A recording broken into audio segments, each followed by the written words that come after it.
مجھے تجھ سے بڑا پیار ہے، میں رات بھی تجھے خواب میں دیکھ رہا تھا، کل بھی مجھے تو یاد آ رہا تھا، پرسوں بھی مجھے تو یاد آ رہا تھا، تو اس سے وہ پودا پروان نہیں چڑھے گا۔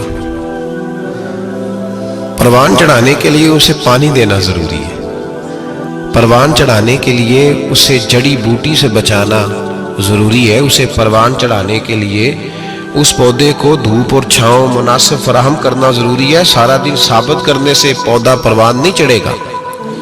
میرے بھائی، رشتے بتانا چاہیے، ضروری ہے، نبی پاک صلی اللہ علیہ وسلم نے حکم دیا۔ ہم سارا دن ثابت کرتے رہتے ہیں، لیکن رشتے پروان چڑھانے کے لیے جس پانی کی ضرورت ہوتی ہے، جس دھوپ چھاؤں کی ضرورت ہوتی ہے، رشتوں کے بیچ جو جڑی بوٹی آ رہی ہوتی ہے اسے کاٹنے کی جو ضرورت ہوتی ہے، وہ کام ہم کرتے نہیں۔ ثابت کرنے سے رشتے مضبوط نہیں ہوتے، چاہے روزانہ آپ ملاقات کر کے ثابت کریں کہ مجھے پیار بہت زیادہ ہے، رشتے عمل کرنے سے مضبوط ہوتے ہیں۔ ایک بادشاہ تھا،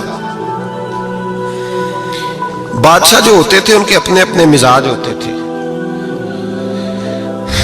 اس بادشاہ نے 4 5 6 کتے رکھے ہوئے تھے، اور کتے بڑے بڑے کتے تھے، اور بڑے وہ خون خار کتے تھے، چیر پھاڑ کھا جاتے تھے، شیر جتنے ان کے قد تھے۔ بادشاہ تھوڑا سا کسی آدمی سے ناراض ہوتا نا، تو ایک بہت بڑے پنجرے کے اندر ایک بہت بڑا سلاخوں کا گھر اس نے بنایا ہوا تھا، اس میں کتے ہوتے تھے، اور کتے کو جب باندھ کے رکھا جاتا ہے تو زیادہ زہریلا ہو جاتا ہے، وہ زیادہ اس کے اندر کرواہٹ آتی ہے، زیادہ کاٹتا ہے۔ اس نے قید کیے ہوئے تھے، کتے تو بڑے زہریلے تھے۔ جس آدمی سے بادشاہ تھوڑا سا ناراض ہوتا نا، تو وہ کتے کے آگے اس آدمی کو ڈالتا، کتے اس کو چیر پھاڑ کے کھا جاتے۔ یہ سزا تھی، لوگوں کو پتا تھا۔ بادشاہ کے وزیر نے بڑی خدمت کی بادشاہ کی، 35 سال تک نوکری کی، لیکن ہر سورج نے غروب تو نہیں ہوتا ہے نا، ہر چاند نے ڈھلنا بھی ہوتا ہے۔ اب بوڑھا ہونے لگا، وہ جو مضبوط حافظہ تھا وہ کمزور ہونے لگا، ہلکی ہلکی غلطی۔ بادشاہ مزاج کا بادشاہ تھا، پر نہیں سمجھ میں آیا، تو میں نے کہا کہ لوگ کہتے ہیں ہمیں کام پیارا ہے، چم نہیں، تو رشتہ وفا کا تھا ہی نہیں۔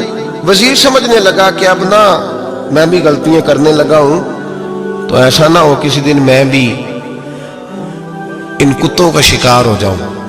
اس نے بادشاہ سے کہا کہ بادشاہ،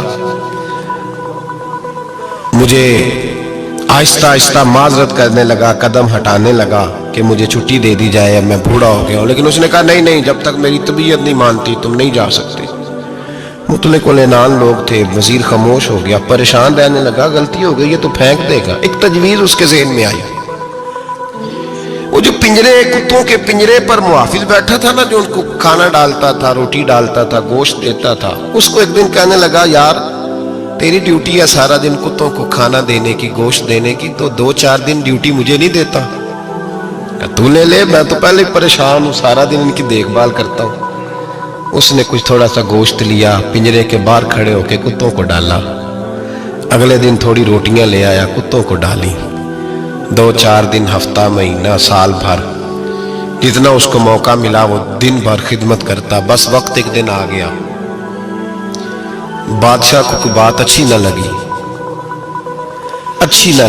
اس نے کہا اس بڈھے کو اٹھاؤ اور ڈالو کتوں کے پنجرے میں، ساری زندگی یہاں رہا، اسے ابھی تک نہیں پتا چلا میرے مزاج کا۔ جب اٹھا کے پنجرے میں ڈالا نا، تو بجائے اس کے کہ کتے اسے کاٹ کھاتے، وہ اس کے پیر چومنے لگے، وہ پیر چومنے لگے، ہاتھ چومنے لگے، چاٹنے لگے۔ تو بادشاہ سامنے کھڑا تھا نظارہ دیکھنے کو کہ چیر پھاڑ کرتے تو خوش ہوا کرتا تھا، خونخوار درندے جیسی اس کی طبیعت ہو گئی۔ جب دیکھا وہ پیار کر رہے ہیں، تو بادشاہ وزیر سے کہنے لگا یہ کیا ہے؟ تو وزیر رو پڑا، کہنے لگا تو سیاستدان تھا تو میں بھی سیاستدان تھا، ساری زندگی سیاست کی، لیکن دنیا داروں کے ساتھ رہا، تو انجام یہ ہوا کہ مجھے اس پنجرے میں ڈال دیا گیا۔ دیکھ تو بہت بڑا سیانہ تھا اور میں بھی سمجھدار تھا، وزیر رہا، لیکن ہمارا روح کا رشتہ نہ بن سکا۔ ارے ہم سے تو یہ کتے ہی اچھے نکلے،